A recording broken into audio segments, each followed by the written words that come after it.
not what history is.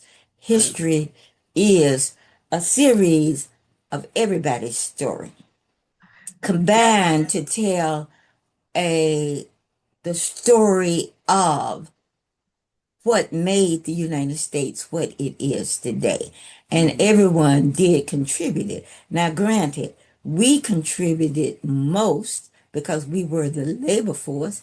We invented most of the things that people think were invented, like the light bulb, invented by Edison. He did invent the bulb, but he could not do the element that kept the bulb on. A black mm, person did that. mm. Uh,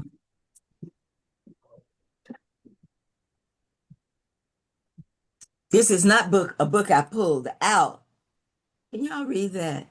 Yes, ma'am. I can say it. Black people I've invented I've everything. seen that book advertised. And Okay. Really?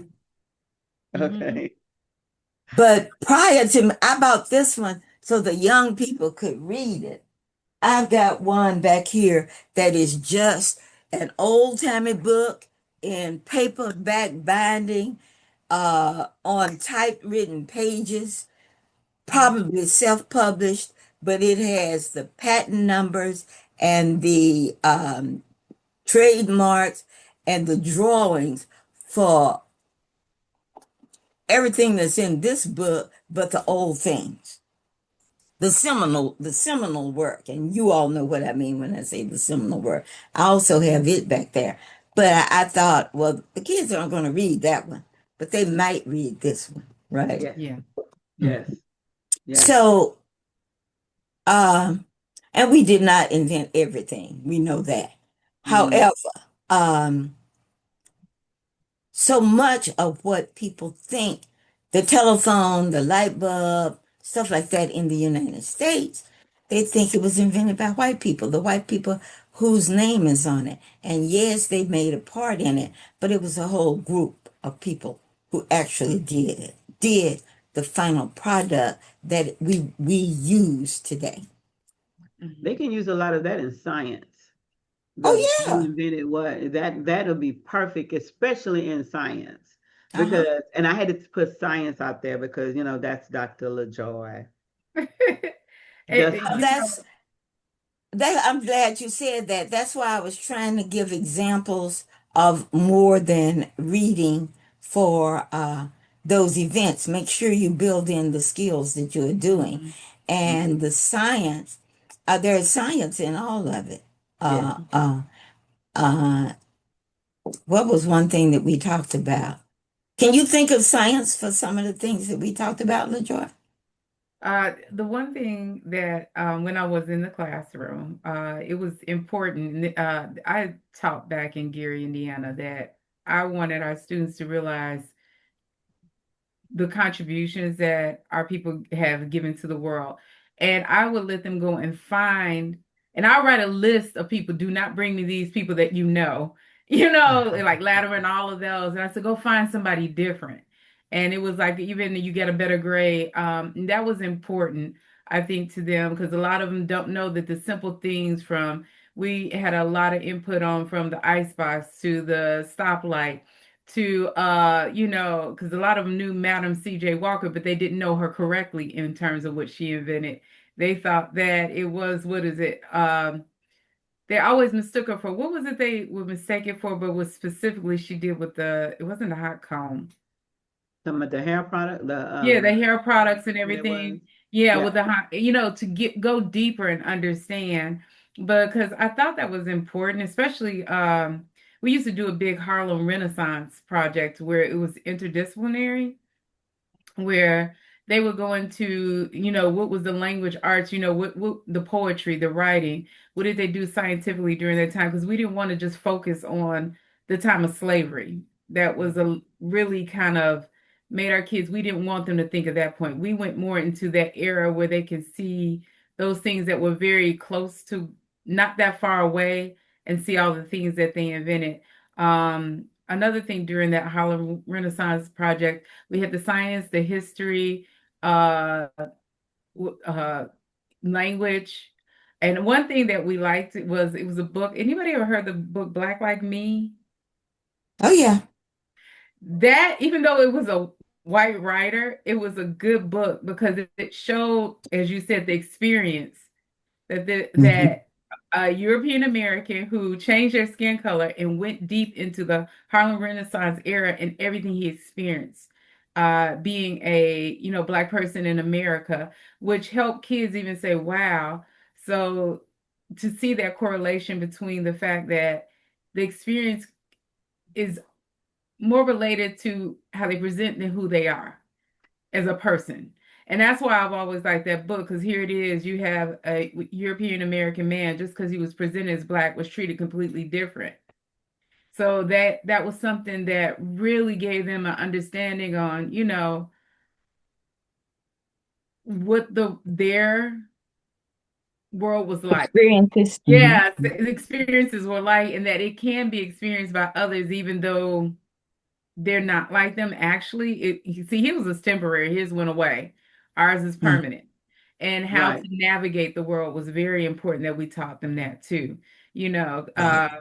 because our students need to know basically, and I truly believe this, how to navigate in this world so they can be successful. I want to say Right. that, being successful.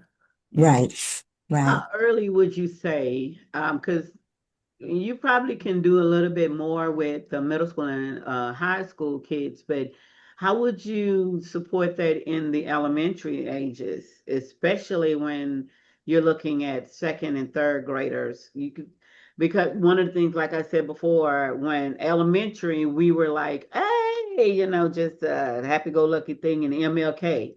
Mhm. Then you may got a little further. But right now, but elementary, I really want them to know more and to respect both cultures, all cultures, not both, all cultures. I've always wanted my students to respect each other because I told them we are better together than we are apart. And if you Mhm. understand togetherness, um, if you understand everybody, not just the culture, I want every part of the culture, let's say it this way. And elementary, they're kind of messing these kids up a little bit because, like I said, all they're going to do is tell them about MLK. They won't know anything about Malcolm X unless they go home or at church. Then Medgar Evers, like I said, I didn't know about Medgar Evers till I got to the high school and actually through the school. Now at church, I had people like H.D. Gatewood, well, my mother and my father won, that's first. But I had those people that were telling me about everybody. So when I got to the school though, nothing. So how would you do the elementary kids? Um, One way, and I'm going to take it further back because I think our kids need to know uh, from whence they came. And as a people, our life did not start in the United States Right. or in Europe. Our life started in Africa. And we are the oldest people on earth. Okay. There is no one older than a black person. Whether you want to say Adam and Eve, or you want to say Eve, or you want to say Lucy, those are all the names. But the 5 million-year-old woman is called Lucy. Okay. Mhm. And she was born in southeastern Mhm. Africa. Okay. Around the Congo. Or her bones were found. Okay. Now, that was back before what they call the Pangean, when the continents separated, right? What is that called, LaJoy? Oh, Panji, I forgot. When the Sorry. when the continents separated. So she Okay. was actually born. Continental drift. Drift. Well, but there's a name for it. That's a scientific name. But yeah, when they drifted apart, right? Mm. You could walk from one to the other, and that's how this black woman populated the world. Okay. Now then, they need to know that. And they need to know that these are our accomplishments accomplishments. And there is nothing you study in school that did not come out of ancient Africa, the studies that they did. Okay. And so when you learned about education, you learned about it was the trivium and the what? Quadrivium? Do you all know what I'm talking about?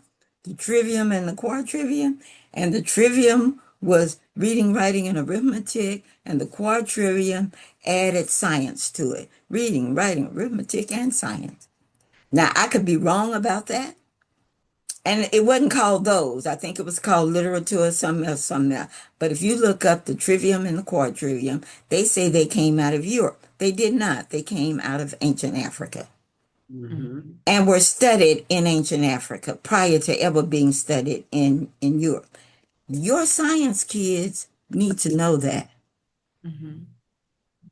It was invented by you. So don't tell me you can't do it.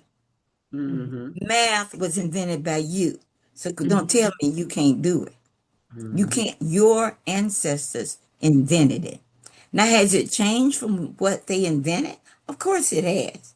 It has modernized over time. It has evolved. It has become more complex. It has, but the rudiments were invented by your people. So don't tell me you cannot do it. Now let's do some of the work that they did. You try to do the math the way they tried to do it. You do the science the way they did it. Let's go back and do some old experiments. How do you think they learned that? Use your imagination. Create a story. How did they do it? There are just so many ways to. I can see the kids going, really? There are so many ways to build in every subject matter, build African American history into every piece of subject matter. Okay, I can see them doing that. Okay. I mean, because that's the main thing too. Now, outside, what could parents do? Because parents could be a little well, bit. I'm glad you asked that question because actually, I think the function of the school is to do what it does. It was created to do what it is doing. It does a very good job of doing what it's doing. What is that? Stratify the people for the society. Whatever the society, the socio-political context of the country needs, that's what education was set up to do. It was not set up to educate. And see, I think that for you, Lorna, and you, LaJoy, you all operate under the assumption that schools were set up to educate. Now, schools were set up to educate. That's a false assumption. Schools were set up to feed the needs of the industrial complex and now the technological complex. The agricultural complex, the industrial complex, and now the technological. That's what it's set up for. And within those structures, you must have winners and losers. So schools invented tests. Prior to the common school, there was no such thing as grades. I don't know if you all know that. Did you all know that? I didn't know that. Prior to the setup of the common school, even with the setup of the common school, I don't think there were grades. Grades became a part of the American education system at the beginning, at the end of World War I and the beginning of World War II. Now, don't quote me on that. Anyone looking at this podcast, please don't quote me on that. Go look it up. But that's when they started using grades. And they needed to use grades to stratify who would be what. So you would have the leaders the mid-management, and the workers. And so they created grades to feed that system. Prior to that, you went to school to learn, Mhm. period. Okay. I could see Mhm. that because I think when I went to school, they praised, what was it, the William H. Wirtz? He created a system where school was built to prepare people to be workers, where you did so much time, lunch hour, so much time doing this, so they would be, all students would Right. be trained. So when they go into the work field, they were used to that They were same used to that behavior. regiment. Yeah, Uh-huh. and And to you mhm. get in lines to go, and you Uh-huh. know, you don't mingle, you don't, it's created to feed this. Yeah, I don't know. Who did you say that writer I was? brought up William H. Wirt because I know had one high school that was named after him. I'm not sure if that was his model, but he brought in something with play into it that made it a little Okay. different from what it was originally. Because Okay. I think it was to keep the kids happy, but I think it was to keep the workers happy. The Right. same Oh, Hmm. mental wow. strategy, I believe. Uh-huh. It's to train the mindset, kind of. Right. It's to Uh, get you ready so that you say, when you get a bad grade, you say, I failed. You don't say the school failed me. yes. Right. Nah, that's true. That's true. They quick to tell you that. That's, Hmm. you know what, I'm gonna have to look that up even more because that is amazing. Because I didn't know that part of it, Hmm. but it makes a lot of sense because we Hmm. have to look at what we do at school. I mean, the kids have their lunch break, they have their little time where they can go and play maybe, and then they come right back in doing their grind, and then they go home and rest, and then they come right back to the same old, same old. And if Hmm. you look at other areas, I believe it's Singapore, where they actually, after they get through eating, I mean, learning, whatever, and then they go home, they rest, they eat, they do, and then they come back and learn more. And they do a lot of exploration in that country. I know for a fact with them, I think. But Well, that makes a lot of sense. the model that the United States was going to adopt, I don't know when it was, with all of our reforms, and I know it was in the 80s, and they were going to do the Japanese model, and Japanese children stay at school 12 hours, or however many hours. Anyway, so they never looked at what they did. So they went to school in the morning. Mm-hmm. They had their content, the subject matter courses that we teach. Okay. They Mm-hmm. had the subject matter. Then they actually took a break, and I think it was a 2 hour break where they could go home, do whatever. Then they came back and they did their interest.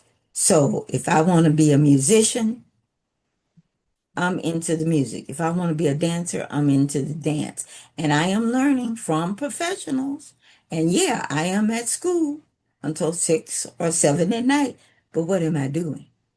Yeah, I right. am not sitting down doing bubble sheets, filling Exactly. them in. You get I ready am, for a career, like yeah, your yeah. future. Well, it You, might be you, most Asian countries because I think didn't Chinese have something? No, no, they did. I don't know. I know because I was teaching at the time, and everybody was going for this Japanese model. And like I said, I would read the textbook, then I go do research. So I went and researched what they were actually doing, and it Mhm. laid out what they did during the course of the day. And so when I go back to faculty meeting, I'd say, and I was alone African American, I'd say, you all read this, and I pass out articles. They are not sitting there doing nothing the way they are in U.S. schools. I'm Mhm. sorry. It's a lot of hands-on and learning, and yeah. And that's how you learn, though. One of the things that I enjoy when a couple of teachers, they would just put them there. They say, okay, guys, this is what I expect you to come up with this, with this particular answer. Here is all of the information you need. Here is some manipulatives. Now do go for it. And then I see the kids, I used to walk through and the kids are doing whatever they have to do in order to get there. Some kids organized. Okay, you're the leader, so you read everything. You are the secretary. You write down any notes, and you're this, and they're all looking. And then you have the ones that are putting things together, and they're like, that doesn't match. That looks stupid. And then they'll go over here and say, I want to do this. So I saw that too. So Okay. I like those type of activities, especially when I can just walk around and look at you. I like face to face. That's a lot of work too, Laura, because It really when is. I went into early childhood education, I did go to a progressive school. I worked at that school and we did not do any grades, but we had to know the children. So what it said was we had to write narratives every 6 weeks, more than at public school. Every 6 weeks, we had to write a narrative about their physical development, their cognitive development, their emotional development, and their social development. Mhm. We had to write, and each narrative was about a page long. And at the end, and we met with the parents and said, this is where they were, this is where they are. That's a lot more work than Yeah, public school. that reminds Huh? me of the standard-based grading that we would love to see. That's what it reminds me of. But whenever you try that as a school, the parents are the ones who will come and say, "Oh no, I don't understand this. I just want A, B, C, D. That's how I was raised." Instead of Okay, yeah. understanding that standard based, which goes by this is a skill we want to see where they're at. Okay, your child is progressing, or either your child needs a little not there yet. With Okay, but did you do a full narrative on the kid there, about why they were not there? This is yes, what, and this is a description of their behavior during that time. So that's the focus of it. But many parents they don't want it. It's the oddest thing. They don't. well, I think they don't because they don't understand it, and They you don't all didn't understand. have a meeting with them first Uh-huh. and explain exactly how it was going to work. The parents who, okay, so Pacific Oaks was a college and children's school, Mhm. right? So therefore, it was a lab school. We didn't do anything without the parents knowing why we did it, what we Mhm. were doing, and everything. And they had a big, big meeting prior to their kid ever coming to the school. Yeah. Okay.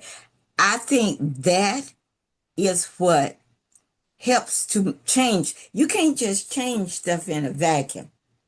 Yeah, Mhm. I agree You with have, that. Yeah, I yeah. agree with that. But the thing is parents are different now. They don't come when you offer those understandings, even if you They do didn't come to online. us either. We went to We- them. It Okay, was because we did online and required everything, but that they just didn't we respond. went to their house. Oh, wow.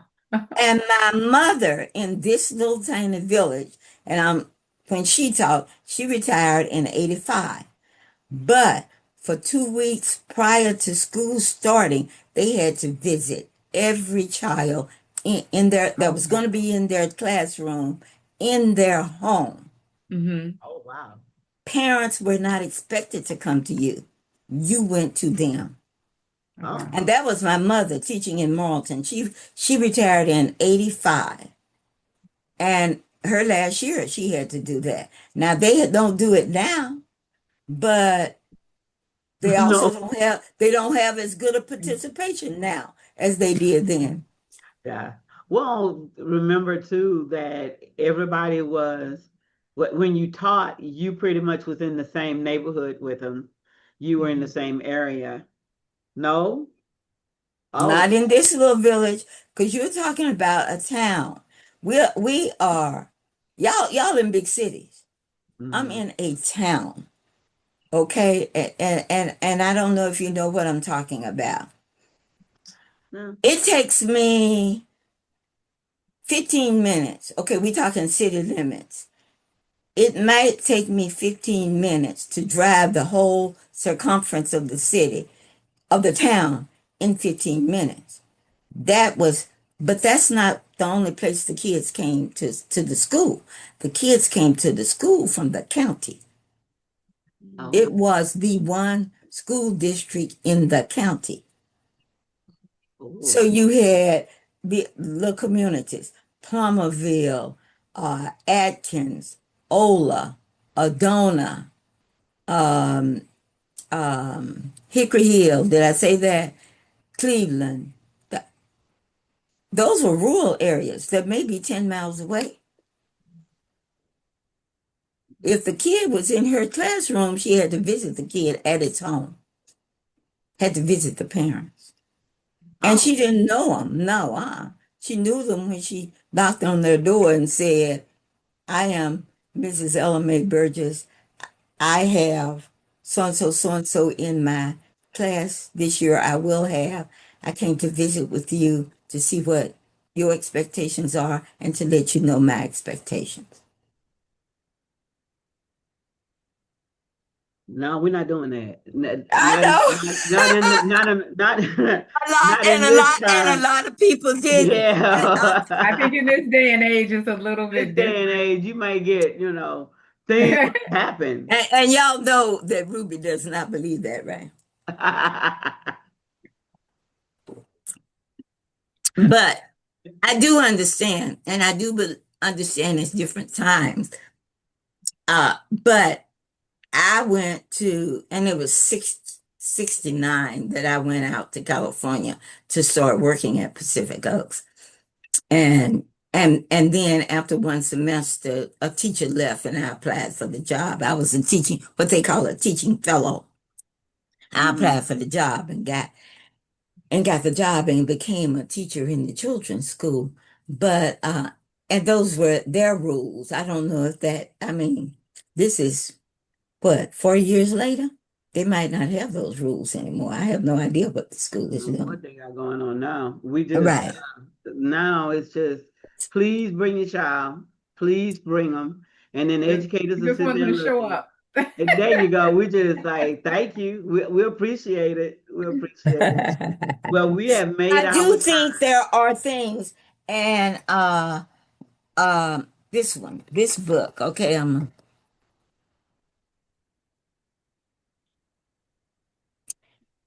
okay, now this one is all about literacy, but it's called Cultivating Genius. It's got strategies and things. But those issues that you all are talking about, the non-engagement, I'm Mhm. going to show you another one. Y'all got that one? Yes, Mhm. I have that one. Yeah, I have. Did you No, get it, LaJoy? yeah. Yes, sir. Mhm. Okay. What you all are talking about right now, this book addresses. And it is truly how you get, it's about engaging the students and the parents but the first thing they do is acknowledge the times and they acknowledge the fact that we are poorer today than we were 30 years ago. Mm. That's a fact of life. Yes, it is. Yeah, that's true.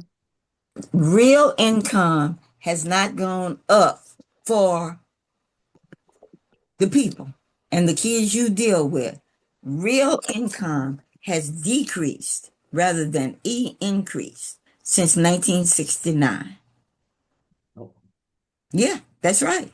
Mhm. 1969 was the last time anybody got an increase of real income.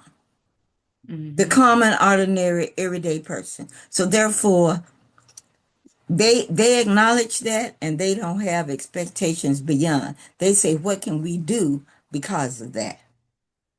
And that's this book. okay. Okay. Okay.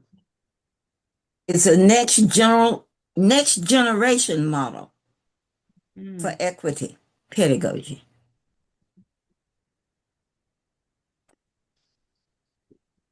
One thing I can say, Dr. Burke is gonna have these books. He's gonna have them books. Okay. Okay. What I'm looking at is 9 minutes after 2. So we're gonna go ahead on. I know, right? Well, I don't know what you all's timeline is, so therefore I was just going with the flow. Whatever No, no, y'all say. no. I like listening to you. I could just be sitting here going, yeah, and I'm writing Yeah. down, I'm paying every kind of attention. Every kind of attention. Yeah. But we want to thank you. I appreciate you, Dr. Burgess. I really do. And you're gonna Yeah. come back. I'm just letting you know you coming back. Yes, yes. We're gonna bring you back. I'll We're be gonna let you glad to finish, come back. and then we're gonna let you come on back and give us about another month, and then just be ready. Yeah. Okay, now, uh, and this is for the people looking at the podcast as well as, and it's for everybody. What I'm going to tell you about is for everybody. It's not just for African Americans. But I go to something called the National Black Theater Festival. Used to Yeah. be called the National Black Theater Festival. It is now called the International Black Theater Festival. But as I told people, it has always been international because we've had every year that it happens, which is every other year. Um, there have been plays from South Africa, there have been plays from England, there have been plays from Cuba. Uh, and how they got those in, I don't know. It was the year that Obama did the thing and people were traveling back and forth, they were able to come in easily. But we've always had them. And we've been having the Mhm. festival since '89. So there have always been plays from Cuba, plays from all over the world, okay? And so it Mhm. has always been international, but it was always called the National Black Theater Festival. They have now changed the name to International Black Theater Festival. So you know that in the last week of July, first week of August, I will be gone. So we can't schedule anything during that time. I That forgot you do information go to that. was I for forgot. Okay, you. we'll give you 2 months. We'll give you three. We'll give you three. But I wanted to tell people about the festival Yes. because I don't know what it's going to be like this year, given the socio-political context of the United States. Will people? I saw on the schedule only one play out of Africa, and it was Kenya. So I'm not sure that people are able to travel here. I'm not sure what's happening with the international play. See, we look at this in relation to the classroom. But you Mhm. have to look at the socio-political context in relation to everything that you do in this country. And if I am, there have been 62 to 70,000 people every year coming from all over the world. Mhm. We may have 40,000 this year. We may have 30,000. We may not have, but about 20,000. You know, that's a lot of people to travel You're not kidding. to a theater festival. And can they get here? Can they not get here? Do they want to come here? Well, the FIFA Cup, a lot of people are saying the same thing with the FIFA Cup too. Really? Yeah, especially the way things are going. They're getting off of buses and being searched up, down, left to right. One of the young men, I think he was the referee, they wouldn't let him come here, so they're letting him, he's going to go to Canada. So they are doing a lot of, to me, disrespectful things Hmm. for to the different people because we are I just enjoy listening to the different dialects. I enjoy listening to the different languages that's coming in. I love to hear all of that. And now Right. it's like they're trying to make it one. And so they're Mhm. giving them the blues. They really are. Well, I heard Jimmy Kimmel last night, I guess it was, and they were saying the crowds for FIFA are down, are way, way down. Yeah. The numbers of attendees are way down in the United States. Hmm. I saw a game in Mexico, and that place was jam packed. There was people everywhere, but they say the numbers for the United States Was down. They are they made down. money, but they didn't make enough money. So if they're doing that, they may be out there with you. Because isn't it in one of the Carolinas? Is it in South Carolina? Where is the I think somebody's playing. They're playing. I looked it up that first Sunday I was looking at. I can't remember who I was looking at. Oh, this little Antigua out of the Caribbean. And they just gained their independence from Holland and they just got their own game and they were in the games for the first time. And I was looking at them. I didn't expect them to win. They were playing Switzerland or somebody, people who've been doing it for years. But at any rate, I was looking and rooting for them because it was their first. And I think they played in Mexico or somewhere. But I said, where is it being played? My cousin was here. She thought they were all being played in New York. And I said, no, they're played all over the world, which I didn't know. So it's Canada, Europe, North America, South America. I don't know about Asia. It's not in there aren't any games I in didn't hear any Australia, in but Asia. I think it is South America, Philadelphia, New York for the United States. Oh, and St. Louis. And they're here in Houston. They're in Oh, Houston. they're in Houston too. Mhm. Okay. Yeah, because, and I'm gonna say this because I know I want to keep the time, but the the DR, the Congolese, because I don't want to mess them up.